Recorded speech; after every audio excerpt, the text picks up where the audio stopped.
Daniel was the CEO of a massive technology company, one of those companies whose name appeared in headlines and financial news every week. He was the kind of man who made decisions that affected thousands of employees and millions of dollars before lunch. His dark suit fit him perfectly. His watch, sleek and silver, cost more than most people's monthly salary. His posture was calm, controlled, almost immovable. But his face revealed something else tonight. Impatience. Daniel checked his watch. शाम के 7:01. He sighed quietly and leaned back in his chair. This was a mistake, he murmured to himself. Blind dates were not something he did. In fact, Daniel avoided anything that involved emotional uncertainty. Meetings were predictable. Markets were predictable. Numbers made sense. People did not. Especially not after the last 5 years. The waiter approached the table with professional politeness. Would you like to start with something to drink, sir? Daniel shook his head. I'll wait. The waiter nodded and disappeared. Daniel tapped his finger lightly against the table. The habit came from years of high-pressure negotiations. When silence stretched too long, his fingers moved automatically. He glanced around the restaurant.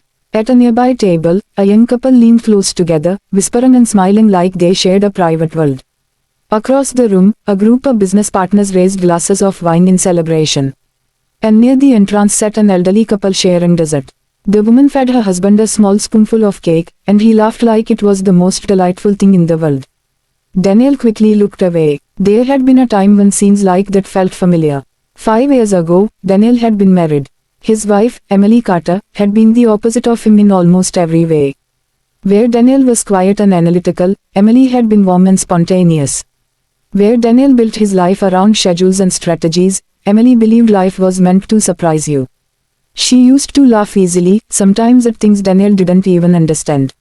But she had always insisted laughter was important.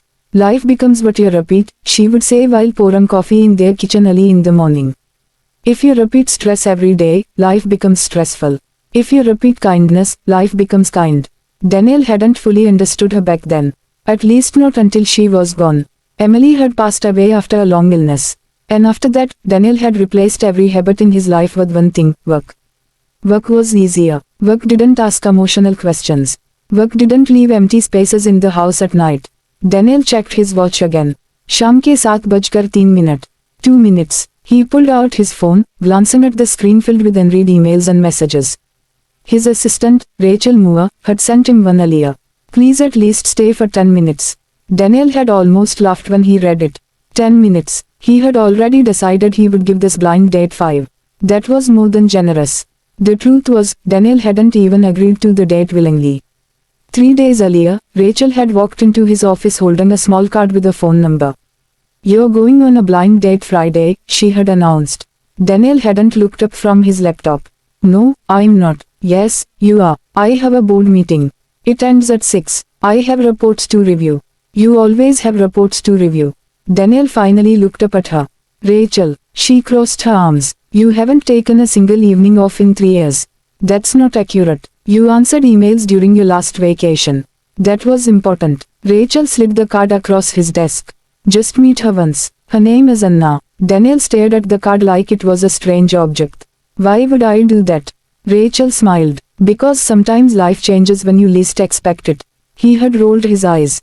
But somehow, after several minutes of argument, he had agreed. And now he was sitting in this restaurant questioning that decision. शाम के 7:05. 5 minutes. Daniel reached for his jacket. He had already decided. He would leave politely, send Rachel a message saying he tried, and return to the quiet certainty of his routine. Just as he stood, he heard laughter. It wasn't the polite, controlled laughter typical in expensive restaurants. This laughter was bright, natural, completely unrestrained. Daniel instinctively turned toward the entrance. A woman had just walked inside, slightly out of breath. Her dark hair was pulled into a loose ponytail that had started slipping from its tie. She wore a simple blue dress, not the glamorous designer outfits most women wore in this place. In one hand she held her purse, and in the other she clutched a phone. I'm so sorry I'm late, she said to the host, laughing softly between words. The subway stopped underground for 10 minutes, and I thought I might never escape. The host smiled politely. Name, Anna Rivera. Daniel froze. Anna. The name echoed in his mind. The host scanned the reservation list, then pointed toward Daniel's table. Anna followed the direction. Their eyes met across the restaurant. For a moment, Daniel considered leaving anyway. But something about her expression, half embarrassed, half amused at her own bad luck, made him hesitate. She walked toward him quickly. "I'm really sorry," she said when she reached the table. "You must be Daniel." Daniel slowly sat back down. "Yes." Anna placed her paws on the chair and exhaled dramatically. "I swear I'm not usually this chaotic," she said. "Well, maybe a little." Daniel studied her carefully. She didn't seem nervous in the usual way people were around him. Most people recognized him quickly or sensed his authority. But Anna looked at him like he was just another person, which, strangely, felt refreshing. "This might be the worst first impression in blind date history," she added. Daniel felt the corner of his mouth twitch slightly. "It's not that bad, really." "Yes." She smiled in relief and sat down. The waiter returned almost immediately. "Good evening. Can I bring you something to drink?" Anna glanced at Daniel. "Are you planning to stay longer than 5 minutes?" she asked playfully. Daniel blinked. "How did you know?" She grinned. "You were standing up when I walked in." For the first time that evening, Daniel laughed quietly. "Fair point." He looked at the waiter. "We'll order drinks." The waiter nodded and left. For a moment there was silence. Then Anna leaned forward slightly. "So," she said, smiling warmly, "tell me something interesting about yourself, Daniel." He hesitated. Daniel Carter had attended thousands of meetings, given countless speeches, and negotiated deals worth millions. But somehow, sitting across from this stranger felt more unpredictable than any boardroom. And for the first time in years, he didn't hate the feeling. Daniel noticed something unusual. He wasn't thinking about work. Not once had he checked his phone. For a man who normally responded to emails within minutes, this felt almost impossible. Anna was telling a story about one of her students. "So there's this boy named Tyler," she said, smiling as she stirred her tea. "He refuses to read." Daniel raised an eyebrow. "Refuses completely," Anna said. "If you give him a book, he acts like it's poison." Daniel chuckled quietly. "So what did you do?" Anna leaned forward slightly, her eyes lighting up with excitement. "I started a pirate club." Daniel blinked. "A pirate club?" "Yes." She grinned. "I told the class we were treasure hunters, and the only way to find the treasure was to read secret pirate myths." Daniel couldn't help laughing. And Tyler is now the most enthusiastic reader in the entire class." Daniel shook his head in amazement. "That's surprisingly clever." Anna shrugged playfully. "Kids don't need pressure. They need imagination." For a moment Daniel just watched her. She spoke with warmth, energy, and genuine passion. Every time she laughed, it filled the space around them like sunlight. He realized something strange. He had spent years surrounded by brilliant executives, investors, and powerful people. But he couldn't remember the last time someone had talked about their work with such joy. Anna noticed his thoughtful expression. "What?" she asked. "Nothing." "That's not true." Daniel smiled slightly. "I was just thinking, you really love what you do." Anna nodded without hesitation. "I do." Then she tilted her head curiously. "What about you?"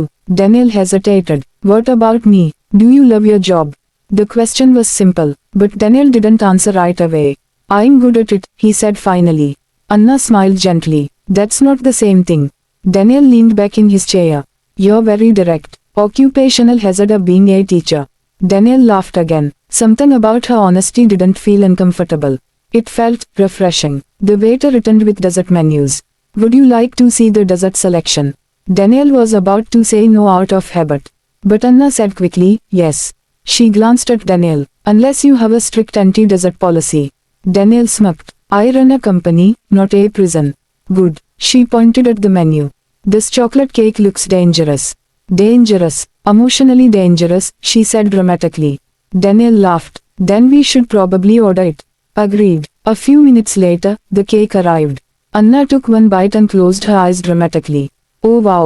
Daniel chuckled. "That good?" She nodded. "You need to try this." Without thinking, she pushed the plate toward him and handed him her fork.